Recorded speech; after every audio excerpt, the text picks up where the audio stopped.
Okay, we're here in the session. We have, let me see if I can get the names right. Zeus, now I'm forgetting this. Buster and Bindi. Third Bindi that I know. Now these dogs get very excited at the door. And so we have one of the members of the family just went outside to play the part of a guest. He's gonna knock or ring the doorbell and knock a lot in about a minute. So in this video, we're gonna go over tips and tricks you can use to help your dogs be calm at the door. Now, if we go and open the door with the dogs sit ahead of us, they look at us as assisting them. And answering the door is actually a whole bunch of individual steps. So what I'm gonna do is show you how you can break it down. Come here, buddy. He's demanding some food. Come. So I'm going to show you how to break down answering the door into individual steps and help the dog practice it. Now, one of the things that we want to do is come up with a command word, and say right there if you could, that means to move away from the door. So what I'm going to do is the family here used to live in San Diego, so we're going to call this Diego, going to this area. So what I'm going to do is I'm going to show that I have a treat. I'm just going to toss the treat there, say Diego. I want to do this independent of anybody at the door, so that the dogs just hear Diego means go over here and get a treat. Diego. So whenever you're using a treat, you want the dog to hear the command word after the treat goes in their mouth. Now, once the doorbell rings, I'm going to have you come and stand basically right over here where the frisbee is and face this way and shoot it this way. Now, you guys have a two-way go, so if this becomes a problem, then if the dog starts circling this way and that way, I'm going to have you two go over here and grab the chairs and just put the chairs here just to create a blockade. Sometimes you might want to do this, put a piece of cardboard or something up temporarily to block them from going that way. And we want the dogs to be able to see the door, but not be able to get to the door. So if you do this enough, eventually the dogs just come and sit over here and be like, there's somebody at the door, are you going to go answer that or what? And you've taught the dogs how we want them to behave. Right now, the dogs think that their job is to be in charge of security because they really didn't have a lot of rules before the Guardians went to my workshop. Now they're starting to get some rules, 6, and they're getting better and better at it. Now at this point, I'm stalling a little bit, so he's hopefully going to be ringing the doorbell in a sec. Now when I walk to the door, your authority goes whatever direction your hips are pointing. So if I walk into the door, my authority is going this direction. When I go to the door, I'm going to put my butt to the door, I'm going to walk at one dog, and I'm going to move that dog back, and I'm going to ignore the other 2. Now I'm going to do this with all 3 dogs. I'm a professional, I can do this, but if you want to work with one dog at a time and teach the dogs independently how to behave, then once the dogs all know how to behave, bring it back into the 2 best dogs together, and then bring it back together eventually. All right, so I'm going to go here. I'm going to start with whoever's most animated, which is going to be him.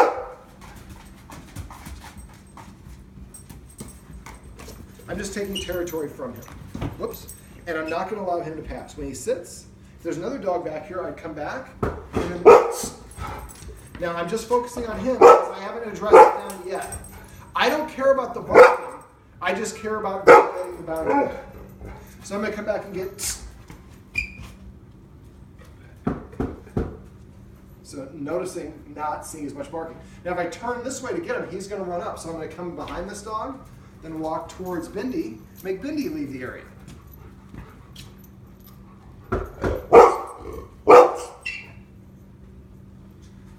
Take a step back. And your ears are all forward now. There we go. Now I'm going to walk him back. Okay, so now I've achieved the first stage, well, I was, of having the dogs behind the boundary. And this is best to do when you have family and friends who are going to come home. So we have a lot of people who live here. What I would have you guys do is when you're coming home, he's doing the best. He's already way away. Call or text one another, let's practice the door exercise so it's not a real guest. Now he's still standing, so he's still challenging me, so I'm kind of staying here. But I'm stopping and forcing where it goes from carpet to tile. This is how I establish this is the boundary that I want you to respect. Now he's going to, I think finally, there we go. Now they're going to try to go over here. And that's okay. I'm going to show you how to do this. So if they go this way, then I'm going to block over here and not let them, there we go. Sat. When the dog sits, I take a step backwards. Now if I just walk the whole way, that'll attract the dog. So I pause between each step like I just did there. Now she is across the line, but she's respecting the spirit of law, so I'm allowing it. Now I get to the door, and if you want to train your dog to ring a bell to say I want to go to the bathroom, never hang it from your door like here. So once they cross the line, I rush at them until they get across the line.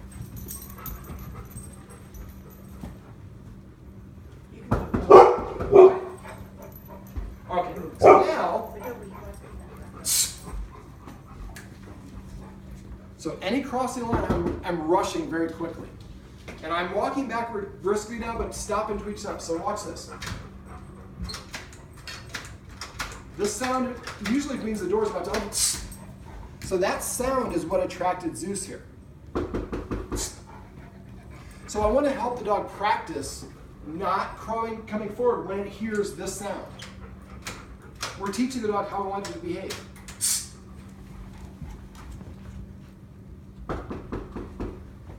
Now normally they're barking like crazy, but we're helping them practice.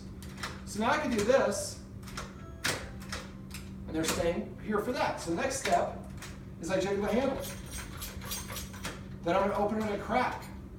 Then I step over here, and you have the bell from the security alarm. Then I usually step with the door as I open it. I only close that just so I'm not backlit in this video. And the son is like, I just got home. Why am I being ostracized? So at first you're going to be doing a lot of back and forth. It's almost like a waltz. And this is why it's easier to do it with one dog at a time. Now I'm going to break this down.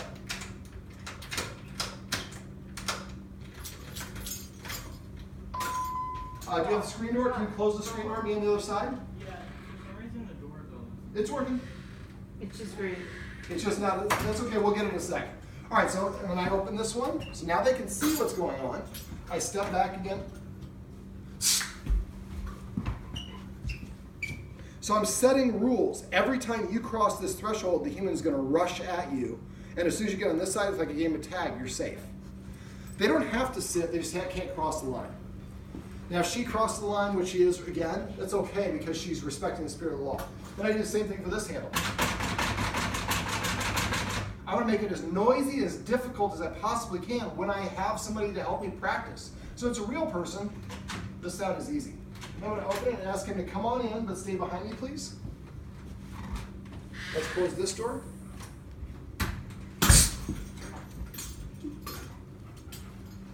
Now, as I was talking about earlier with the Diego, once we know this, we establish practice that enough, we could say Diego, and the dogs would run over there without me having to walk towards them. I'd like to be completely force-free. This isn't quite force, but it's a strong measure when I march at the dog. Now, I don't know, I just met him a minute ago. Let's say I'm a family member and I want to give him a hug. I'm not going to give him a hug, it's okay. But if I want to give him a hug, I'm going to keep above the neck facing the dogs and turn like this and hug him. If I want to give him a kiss, and I'm not going to kiss you either. But if I was going to kiss, I would keep my chest and everything below the neck facing forward and turn my head. So above or below the neck, one piece is going to be facing the dogs at all time. Normally when you have people that come over at the door, they're not, we have the puppy here. The two dogs are probably the most boisterous are far away because now they see that somebody is taking over the doorway and then answering the door ritual. Security for the pack is one of the jobs that's handled by security or by an authority figure in the dog world. So by showing the dog that I have this under control, they don't have to. And like I said at the beginning of the video, eventually the dog's just going to come right up to here and be like, are you going to go answer that or what? So this is Bindi, and the other two dogs are away, but these are tips and tricks you can use to stop a dog from rushing the door.